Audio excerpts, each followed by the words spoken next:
Good evening. I'm Mark Gooding, ZL2UFI in Upper Hutt. And I'm Debbie Morgan, ZL2DL in Upper Hutt. And I'm Stephen McNeill, ZL4HG from Christchurch. And I'm Jim Meechan, ZL2BHF in Nelson. And together we bring you the NZART official broadcast for September 2020. Good evening, everyone. Presidential comment leads tonight's official broadcast. From Upper Hutt, here's our NZART President, Mark Gooding, ZL2UFI. Mark? Kia ora and pamari, everyone. As the rest of New Zealand returns to level 1, sorry Auckland, I'm sure that the rest of us sighed and thought, yes, that's over, fingers crossed. Much the same feeling for me, anyway, having completed the recent NZART AGM and AREC annual meeting in Wellington on Saturday, 5th of September 2020.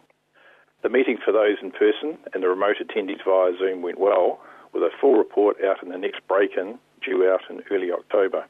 Highlights from the AGM was the awarding of life membership to Evan Sayer, our Treasurer, and Amateur of the Year to our LGLO officer, Douglas Burt, ZL1 BFS. Well done, guys. The next conference will be held in Napier over Queen's birthday weekend from 5 to 7 June 2021. I hope to see as many of you there as possible. Remember, if your local branch are considering running a conference in the future, an updated conference organiser's handbook on conference is available from the NZART website. Also in the next break-in is notice of election of President and Council for the 2021-2023 years. All nominations must be into NZART headquarters by 31 December 2020 to be included for the election next year. NZART HQ has moved to new premises and is now fully up and running. Apart from the physical address change, all other contact information remains unchanged, such as telephone number, email address and the like. I'm sure that Debby has more to say on this in her comments. No doubt pictures of the new premises will follow in a future break-in. On a final note, perhaps not one any of us want to think about, is what happens to our ham radio equipment when we leave this mortal coil and become a silent key. Over recent years, I have assisted many a widower or family to dispose of contents of a ham shack. Please give some thought to those left behind as they attempt to dispose of this equipment. Perhaps have a plan as to who to contact and help with its removal. Don't just leave it and state, I'll get around to it, as in your valuable junk may well end up in the landfill. Also, ensure that your will is up to date and signed. Many a loved one is sometimes left literally out in the cold when in the final analysis your wishes are not followed through as the paperwork was not completed. This also applies to your call sign. Who gets it in the family, or can it be returned to the call sign pool for another amateur radio operator to use? Simple things like this means a lot less work for your family or friends to sort out. That's all from me, Jim, and back to you. Thank you, Mark. The President of NZART, Mark Gooding, ZL2UFI. Branch 27 in New Plymouth regrettably had to postpone the Taranaki junk sale, which was to have been held yesterday, the 26th of September. But do not despair, as they'll be holding the sale in the future, possibly in March, during Taranaki Anniversary Weekend. The other event, the Taranaki Award, is full steam ahead and runs until Wednesday the 30th of September. So there's still plenty of time to earn the required points for the certificate and to be in the running for the trophy. Full details for the Taranaki Award can be found at www.zl2ab.com. Time now for our NZART Business Manager's monthly update. Let's head back to Upper Hutt and say a very good evening to Debbie Morgan, ZL2DL. Kia ora, Jim, and good evening, everyone. I've recently been reviewing all ZL6 allocations and trustees associated with these call signs. A ZL6 call sign can only be used for a special event, and the issue must be approved by NZART Council prior to allocation to a trustee.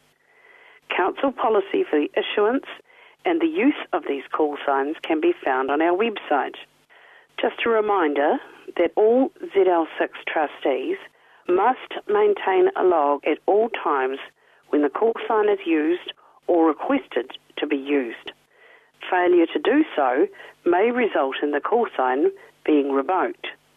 If you are intending to use a ZL6 call sign, you must seek approval from the trustee of that call so that the trustee can keep a register of usage at all times. As advised by Mark, elections are just around the corner. Nominations need to be received by the end of December at NZART HQ. If you are considering putting your name forward, please contact me so I can send you a nomination form. Subscription statements will also be posted out early next month. Your original invoice was enclosed with your August break-in. Therefore, if you received that, you would have also received your invoice. And finally, the day has arrived and NZART HQ has now moved to a new office. The physical address is 1-15 Gange Street, Upper Hutt. Now that the nation has dropped to COVID Alert Level 1, Annalise and I welcome all those who would like to visit the new office. However, we do ask that you call ahead or email us to arrange a time you are coming to visit. We are still quite busy post-move and would like to enjoy your visit and take the time to talk with you. The phone number 04 939 2189 remains the same. However, as we have changed our broadband and phone provider, an alternative number is available, which is 04 528 3074. Well, that's all from me, Jim. Back to you. Thank you, Debbie. Debbie Morgan, ZL2DL, the NZART Business Manager. And from Nelson Branch 26, Stuart Robinson, ZL2STR, advises that WestFest 2020 was held at the Murchison Bowling Club last weekend, with 30-plus hams and partners travelling from Waikanae, Nelson, Marlborough, the West Coast and Canterbury to take part. Over the weekend, 12 amateur radio-related presentations of about 45 minutes duration were made, using a range of technologies, zoomed-in guest speakers, and plenty of informative slides, graphics, samples of gear, and audio demonstrations. It was a great technical and social activity, and feedback received has been great. It's anticipated a write-up will appear in Breakin in the very near future. Meantime, thanks to all who supported WestFest 2020 and hoping to see you there in 2022. Now for an update on international amateur radio news, we join the team at the Amateur Radio Newsline. We begin this week with the end of an era and the planned demolition of a Dayton, Ohio building that, since 1964, symbolized one of amateur radio's biggest international gatherings. Hera Arena, already deteriorating by the time it was left damaged by tornadoes in May of 2019, had been home to Dayton Hamvention until 2017, when it was moved to the Greene County Fairgrounds in nearby Xenia, Ohio. The arena property will also be rezoned to allow for manufacturing and distribution once the legendary building has been taken down. Do you believe in superheroes? Well, the next big thing might just be a superhero among batteries. At least that's what scientists are hoping. Ed Durant, DD5-LP, has that story. A German research university is working with an ultracapacitor specialist in Estonia to develop what scientists are calling a groundbreaking graphene battery. They're calling it the super battery. While it is not energy dense enough to be a replacement for lithium-ion batteries, it is being eyed for complementary use. Skeleton Technologies in Estonia, with the Karlsruhe Institute of Technology in Germany, say the battery will have a charge time of 15 seconds, with hundreds of thousands of charging cycles. The rapid charging time is being attributed to the battery's use of Skeleton's patented curved graphene carbon material. For Amateur Radio Newsline, this is Ed Durant, DD5-LP. A popular ham station for guest operators in Sweden has become another casualty of the global pandemic. Graham Kemp, VK4BB, has those details. There's little more than 2 months to go before SI9AM, the visitors' amateur radio station in Udenid, Sweden, closes its doors permanently. It was established 20 years ago and is owned by 8 radio clubs in Sweden's third call area. There have been no guest operators, however, since the COVID-19 pandemic, and its board has opted to cease operations on the 1st of December. Since the visitors station opened on July 19, 2000, it has logged about 160,000 QSOs. The station is known as the King Chulu-Longkorn Memorial Amateur Radio Visitor Station and is located near the Thai Pavilion that opened in 1998 to honour the Thai King's visit to the Swedish town in 1897. SI9AM President Jorgen SM3FJF made the announcement, adding that all QSL cards and SI9AM awards will still be sent for confirmed radio contacts. Feeling like I'm on the set of The King and I? For Amateur Radio Newsline, I'm Graham Kemp, VK4BB. There is a new resource in Australia for licensees who have more questions than answers right now. Jim Meechan, ZL2BHF, picks up the story from here. Newcomers have more questions than answers when they first get their licence to get on the air, and clubs can't be everywhere offering the one-on-one support most newbies need. The Radio Amateur Society of Australia has made an online collection of knowledge-based articles available to newcomers, hoping it will help fill a support gap many of them encounter. The free resource is called the Amateur Radio Tech Support Service, and it offers detailed information on how to set up a station, how to understand what kind of antenna you may need, DXing, complying with regulations, and of course, dealing with interference. There is also an online guidebook for newcomers called Welcome to Amateur Radio. The website notes that the service is presently in the pilot stage, and if it proves successful, it may be expanded. Look for the link to this tech support service in the printed version of the script on our website, arnewsline.org. For Amateur Radio Newsline, I'm Jim Meechan, ZL2BHF. For now, with Karen Eve Murray, KD2 GUT at the news desk in New York, and our news team worldwide, I'm Neil Rapp, WB9 VPG in Bloomington, Indiana, saying 7-3, and as always, we thank you for listening. Amateur Radio Newsline is copyright 2020, all rights reserved.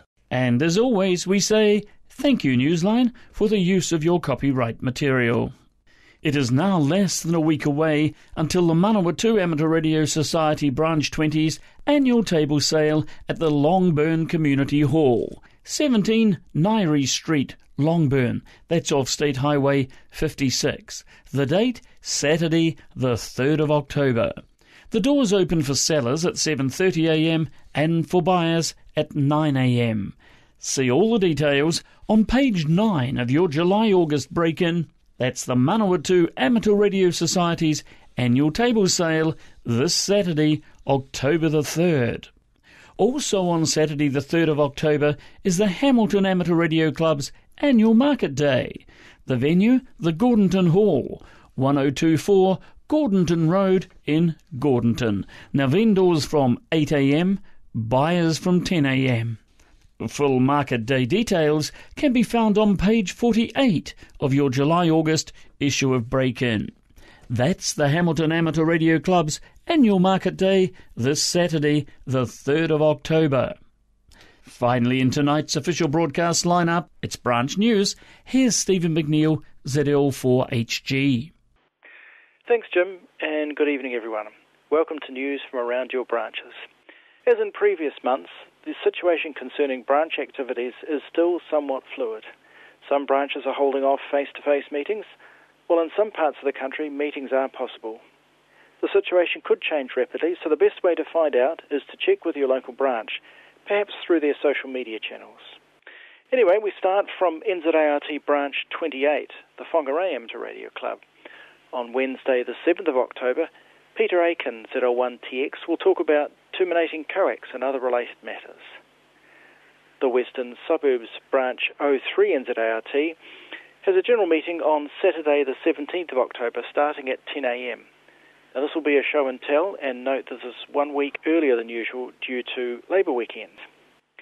The next regular meeting of Branch 25 Napier Amateur Radio Club will be the quiz night with 10 general knowledge and 10 technical questions straight from the amateur radio licence exam. And that meeting is on Wednesday the 7th of October at 7:30 p.m. at the usual venue of 123 Latham Street. To Hutt Valley Branch 18 NZART, where meetings are held at the club rooms in the Philip Evans Reserve in Waterloo. On Monday, October the 5th, there will be a show and tell, and if we look forward to November the 2nd, it'll be in the movie night. Wellington Branch 50 has a shed workshop on Sunday the 4th of October with further received magnetic loop experiments from Bernard ZL2BD, and that's in Winsley Terrace in Churton Park. And finally, from Marlborough Branch 22 NZART, the next general meeting is on the 8th of October, and we'll see a talk by John Errington on playing with microcontrollers with the title, After Blinky, What's Next? Well, that's all from me. Back to you, Jim. And thank you, Stephen. With news from around the branches, Stephen McNeill, ZL4HG, reporting from Christchurch. The next official broadcast of NZART will be made by ZL6A at 8 p.m. on Sunday, the 25th of October. This is ZL6A, headquarters station of the New Zealand Association of Radio Transmitters, concluding the NZART official broadcast for September 2020. Good night, everyone. Good night now.